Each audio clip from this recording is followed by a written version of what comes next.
If there's one word that can accurately describe the global financial system, it is the word unfair. The current global financial system has been and is still unfair to developing countries that have no power and no choice but to live by the rules set by the powers that be.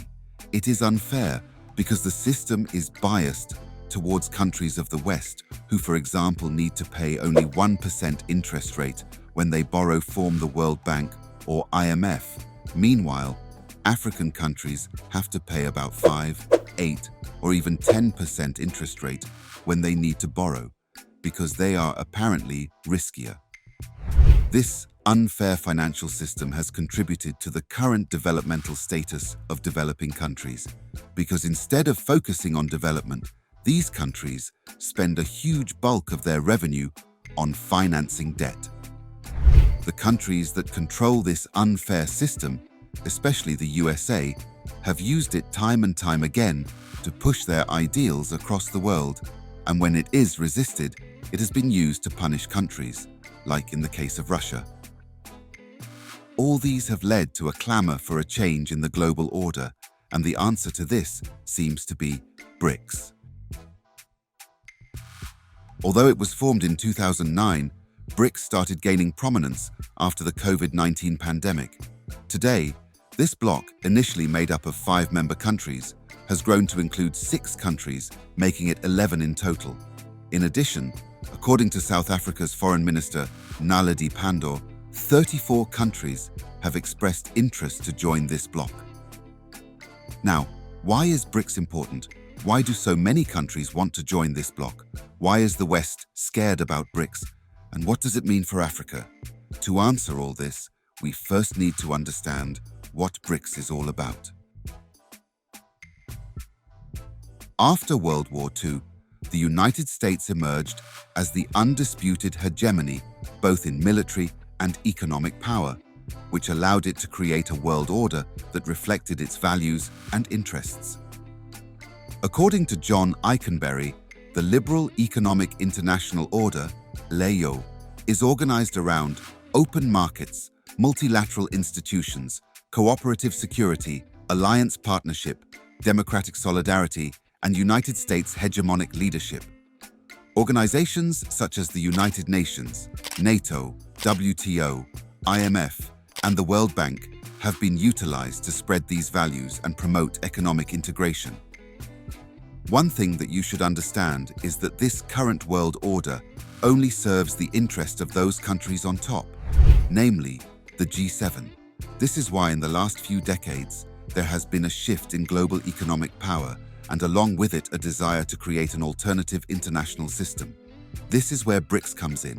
Brics, which is an acronym for its founding members, Brazil, Russia, India, China, and South Africa, is an organization that was formed in 2009 to challenge the existing global order. Its main goal is to create a viable alternative to the present international system, which would include setting up economic institutions, creating a new reserve currency, and decreasing their dependency on the West. One of the major sources of dissatisfaction of the Brics bloc is their underrepresentation in critical organizations. For example, while Russia and China possess vetoing powers, not a single country in Africa or Latin America is a permanent Security Council member. In addition, the United States has the highest influence over the IMF and the World Bank, occupying a third of the voting power for both institutions. This means that the United States can influence the World Bank not to release funds to a particular country. A good example is how the World Bank has suspended developmental assistance to Uganda because the country passed anti-gay laws. Definitely, the World Bank would not make that kind of decision without the approval of the United States. How can one single country have that much power? Another bone of contention between members of Brics and the creator of the current global system is the hypocrisy of the United States, which has manifested over and over again through continuous violations of international law and their use of violence. In 2003, the Bush administration invaded Iraq. However, that invasion was a violation of the basic tenets of the Security Council, which set a precedent that state sovereignty was only applicable to states that consented to the LEIO. In the 1980s, the United States ignored the verdict of the International Court of Justice to pay reparations to Nicaragua for illegally mining its harbors.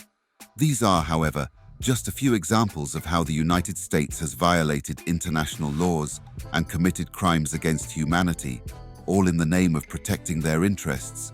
Yet the United States has never been sanctioned for it, and neither has it paid for it. In addition to all these, the United States has assumed the head of the global order and sanctioned countries that do not follow its ideals and principles.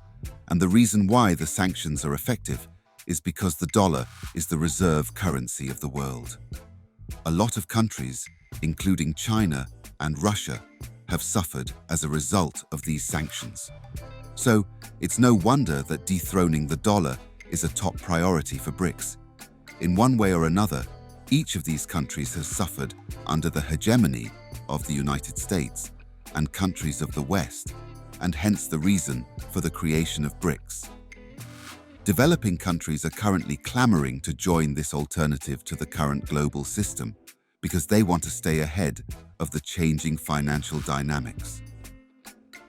If you observe how the currencies of developing countries, especially in Africa, are performing against the dollar, you would understand why there is a need to shift away from the dollar, and Brics is willing to initiate this global shift, removing the spotlight from the US dollar and keeping the focus on local currencies.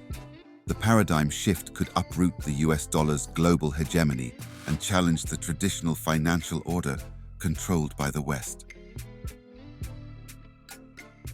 Now, following the conclusion of the 2023 Brics meeting held in Johannesburg, South Africa, the bloc announced that beginning from January 1, 2024, it would undertake a historic expansion and admit 5 new members, including Egypt, Ethiopia, Iran, Saudi Arabia, and the United Arab Emirates. This means it can no longer be called just Brics. Instead, it's now called Brics Plus. The current expansion of Brics means a whole lot. With the addition of these new member states, Brics currently represents approximately 42% of the world's population and 36% of the global GDP. From a trading perspective, the expanded group accounts for more than 43% of global oil production, doubling its capacity and enhancing its geostrategic reach into the Middle East. Further still, the expanded group now accounts for 25% of global exports, while the original 4 BRIC members account for and control 72.5% of global reserves of rare earth minerals, with China alone producing 85% of all globally refined earths in 2020. However, Brics do not limit their ambitions to an economic agenda, but rather seek to leverage their collective economic weight to pursue a wider political ambition. Notably, in order to reduce dependence on the World Bank and International Monetary Fund, institutions that are historically led by Europeans and Americans and are often criticized for their lack of transparency and draconian structural adjustment programs. The Brics established the new Development Bank in 2015 to mobilize resources for infrastructure and sustainable development projects. With an initial authorized capital of $100 billion, by 2022, the bank has assigned $32.8 billion to 96 approved projects, helping to build and upgrade 50,700 kilometers of roads, 850 bridges, and 260 kilometers of rail transit networks. What all this means ultimately is that the expansion of Brics has led to the enlargement of its economic power and geostrategic reach. And since more countries are expressing interest in joining, there is a possibility that Brics would grow even more. So, what does this mean for Africa? The inclusion of Egypt and Ethiopia into the Brics alliance has firmly put the African continent front and center, with economic benefits widely seen to be accruing to the continent over time. With most nations in the global north either slowing down economically or getting stuck in geopolitical crosswires, the African continent is emerging as an important region that, despite its challenges, shows signs of resilience and growth prospects that offer a new ray of hope for the international community. While Brics is seen by some as hope, some critics have said that it is unlikely that Brics will be able to challenge the current system because the organization is riddled with political rivalries and economic disparities, giving the example of China and India, which have ongoing territorial disputes in the Himalayan region. China and Russia also have disputes. Egypt and Ethiopia are also not left out. According to these critics, the dispute between these nations may result in a situation whereby Brics is not able to achieve the goal for which it was established. While this may be true, one thing is all these nations came together because they desired to achieve a common goal, which is to change the current global order. So, it's more likely that they would put aside their differences and work together to achieve this goal.